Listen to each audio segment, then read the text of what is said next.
इतिहास की धूल में कई कहानियां छिपी हैं, कुछ विजय की, कुछ पराजय की और कुछ ऐसी जो सम्मान की रक्षा में अग्नि को भी अपना आलिंगन बना लेती हैं। ये कहानी है एक ऐसी रानी की जिसकी सुंदरता पर मुग्ध हो गया था एक सुल्तान। लेकिन वो रानी जिसने अपने सौंदर्य से नहीं, अपने स्वाभिमान और आत्मबल से इतिहास रचा। ये कहानी है रानी पद्मावती की, चित्तौड़ की महारानी जो नारी गौरव, साहस और बलिदान की जीवित मिसाल बन गईं। जब जब नारी सम्मान की बात होगी, जब जब कोई बेटी अपने आत्मसम्मान के लिए लड़ेगी, तब तब गूंजेगा एक ही नाम, अग्नि, रानी पद्मावती। आइए विरासत वाणी के साथ चलते हैं उस कालखंड में जहां सिंघल से चित्तौड़ तक बसी एक ऐसी कथा जिसने इतिहास को रक्त, प्रेम और अग्नि से लिख दिया। कहते हैं कि श्रीलंका, जिसे उस समय सिंघल द्वीप कहा जाता था, वहां एक अपूर्व सुंदरी जन्मी, राजकुमारी पद्मावती। वे न केवल अत्यंत रूपवती थी, बल्कि बुद्धिमान, शास्त्रों की ज्ञाता और धनुर्विद्या में निपुण थीं। एक दिन चित्तौड़ के महाराज रतन सिंह, जो स्वयं पराक्रमी और धार्मिक पुरुष थे, अपने गुरु राघव चेतन के साथ सिंघल पहुंचे। वहां उन्होंने पद्मावती को देखा। पहली ही झलक में मोहित हो गए। कुछ कठिनाइयों और शर्तों को पार करते हुए रतन सिंह ने पद्मावती का स्वयंवर जीत लिया और उन्हें चित्तौड़ की महारानी बनाकर लाए। चित्तौड़ में उनके स्वागत के लिए राज्य में उत्सव हुआ, पर उन्हें क्या पता था कि इसी रूप की चर्चा एक दिन संकट का कारण बने भी।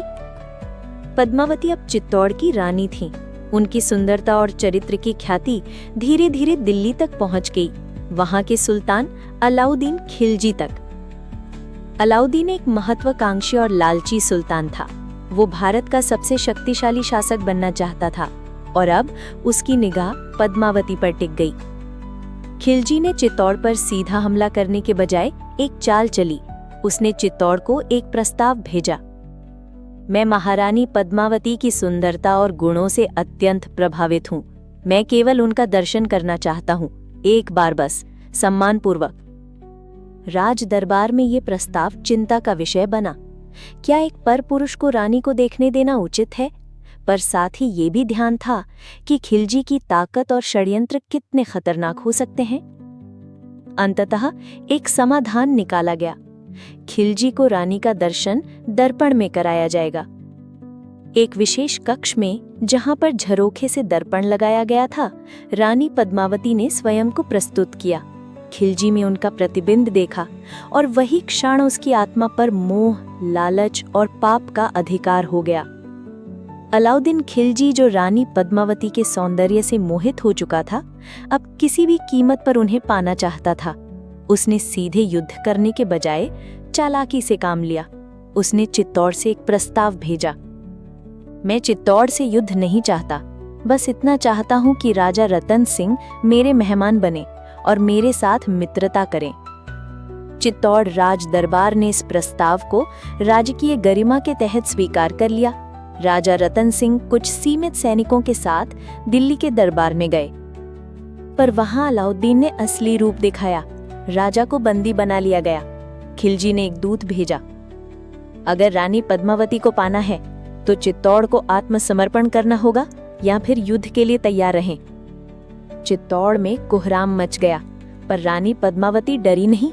उन्होंने प्रतिशोध की योजना बनाई। चित्तौड़ के दो योद्धा, गोरा और बादल, जो रानी के सबसे भरोसेमंद सिपे सालार थे, उन्होंने रानी के साथ मिलकर एक साहसिक योजना बनाई। रानी पद्मावती ने कहा, मैं नहीं झुकूंगी, हम राजा को सम्मानपूर्वक वापस लाएंगे। 150 से अधिक घोड़पालक स्त्रियों की पालिकों में सशस्त्र राजपूत योद्धा छिपाए गए। बाहर से ये लग रहा था कि रानी और उसकी दासियां स्वयं खिलजी के पास जा रही हैं। जब ये पालिकाएं दिल्ली दरबार में पहुंची, तभी गोरा और बादल के नेतृत्व में सभी योद्धा बाहर कूदे और दिल्ली के महल में घमासान युद्ध शुरू हो गया। राजा को छुड़ाया गया, पर गोरा शहीद हो गए। बादल ने राजा को बाहर पहुंचाया और स्वयं अंत तक शत्रु से लड़ते रहे। दिल्ली की सड़कों पर राजपूतों की तलवारों की गूंज गूंजने लगी। चित्तौड़ वापस पहुंचकर राजा रतन सिंह ने पद्मावती को प्रणाम किया और कहा, तुम्हारे साहस और गोरा बादल जैसे वीरों की वजह से मैं जिंदा लौटा हूं। अब खिलजी आग बबूला हो गया। उसने अपनी विशाल सेना के साथ चित्तौड़ को घेर लिया। लगभग 8 महीने तक घेरा रहा। भोजन, पानी और अस्त्र शस्त्र की कमी हो गई। अंततः जब ये स्पष्ट हो गया कि अब चित्तौड़ गिरने वाला है, तब रानी पद्मावती ने एक निर्णय लिया, जौहर। जौहर एक ऐसी परंपरा थी जिसमें राजपूत स्त्रियां शत्रु के हाथों अपमानित होने से पहले अग्नि में प्रवेश कर आत्मसम्मान की रक्षा करती थीं। चित्तौड़ के किले में अग्नि कुंड बनाया गया। रानी पद्मावती ने अपने केश खोले, सिंदूर हटाया, अंतिम पूजा की, अपने आंचल को सर पर बांधा और अन्य हजारों स्त्रियों के साथ अग्निकुंड में प्रवेश कर गईं। अग्नि की लपटें उठीं, परंतु कोई चीत्कार नहीं। हर स्त्री ने आंखों में आंसू नहीं, बल्कि गर्व भरा था। हम हारे, पर हमारा आत्मसम्मान नहीं टूटा। जौहर के ठीक बाद चित्तौड़ के सभी राजपूतों ने केसरिया बाना पहन लिया। ये संकेत था कि अब वो युद्ध के मैदान में वीर गति को प्राप्त होंगे। राजा रतन सिंह और हजारों वीर योद्धा तलवारें लेकर किले से बाहर निकले और आखिरी सांस तक लड़े। रक्त बहा, पर सम्मान अमर हो गया। रानी पद्मावती आज भी हर नारी के साहस की प्रेरणा है। उनका ये बलिदान केवल राजपूत इतिहास नहीं, भारतीय स्त्री अस्मिता का प्रतीक बन चुका है। चित्तौड़ का किला आज भी जब सूरज की पहली किरणों से चमकता है, तो लगता है मानो पद्मावती की आत्मा कह रही हो, मैं राख बन गई पर झुकी नहीं। नीचे कमेंट करके अपने विचार हमें बताइए कि ऐसी गाथाओं को और लोगों तक पहुंचाने की जिम्मेदारी हम सबकी है। और अगर आप चाहते हैं कि भारत की विरासत की ऐसी ही अनसुनी कहानियां आपके दिल तक बार बार पहुंचती रहें, तो अभी विरासत वाणी को सब्सक्राइब करें। इस वीडियो को लाइक कीजिए और हमारे इस अभियान का हिस्सा बने, क्योंकि इतिहास केवल किताबों में नहीं होता। इतिहास वो होता है जो याद रखा जाए और आगे पहुंचाया जाए। जय भवानी, जय भारत।